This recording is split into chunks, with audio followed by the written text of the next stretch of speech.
Poezia si kujtesë, aktiviteti poetik i zhvilluar në Teatrin Skampa në Elbasan, bëri bashk poet, student dhe nxënës në një homazh për poetët dhe shkrimtarët e vrarë, të burgosur dhe të internuar gjatë diktaturës komuniste.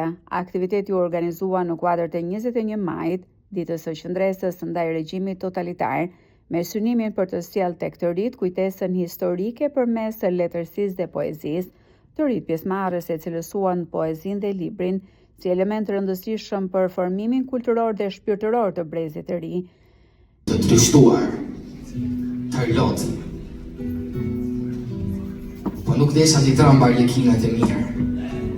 Nuk desha, por nuk prit do të ndryshe. Shiu përplasi një gjama mërzin. Shiu i lagu të gjitha mendimet për ditët që ikën dhe ato që do vinë. E në ndërlanë, kur dhe vona plumbat këthyre në banese, e ndju veten korpi plumb në shpirt. Organizatorët thanë se aktiviteti synon të mbajë gjallë kujtesën për poetët e dënuar nga regjimi komunist dhe të ndërgjegjsoj brezat e rinj për të kaluarën. Poetja Rita Petro e cilësoi dënimin e poetëve një nga aktet më çnjerëzore të regjimit komunist. Ka lidhje shumë me misionin tim si poete laureate, zgjedhur së fundmi.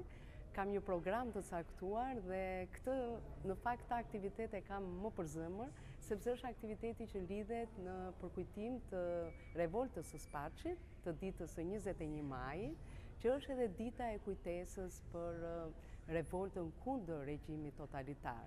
Dhe në fakt nuk është aq aktivitet me të rinj për të përkujtuar vuajtjet e tyre, sesa për të sjell vargjet e mrekullueshme të këtyre njerëzve, të cilët i dënoi diktatura, dhe të mendosh, të dënosh poetët të cilët janë si fëmijët e pafajshëm, mendoj që është nga krimet më çnjerëzore që mund t'i bësh një. Në aktivitet u sollën edhe vargjet poetëve Vilson Bloshmi dhe Genc Leka, me mesazhin që historia të shërbejë për ndërtimin e një shoqërie më demokratike dhe tolerante.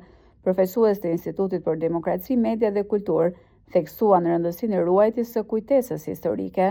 Të rinjt e njohin shumë pak historinë në përgjithësi dhe nëse e njohin të shkuarën, kur flasim për të shkuarën, njohin atë që është në tekste, mund të njohin disa fakte, njohin nëse kanë shkuar në ndonjë muze, por Instituti për Demokraci, Media dhe Kulturë, cilin unë e drejtoj prej më shumë se një dekadë, kërkon që ta nxjerrë historinë nga sirtarët ose ngjarje të tilla, sikurse është në këtë rast përvjetori i revoltës së Spaçit, ta nxjerrë nga sirtarët e historisë, ta nxjerrë nga muzeu dhe nga shkolla dhe ta çojë atë në rrugë, ta çojë atë në salla të tilla kinemaje dhe ta çojë atë tek të. Përmes poezisë dhe reflektimit të mbi të shkuarën, aktiviteti solli një mesazh të qartë për brezin e ri. Liria e fjalës dhe memoria historike janë vlera që duhet të mbrohen çdo ditë.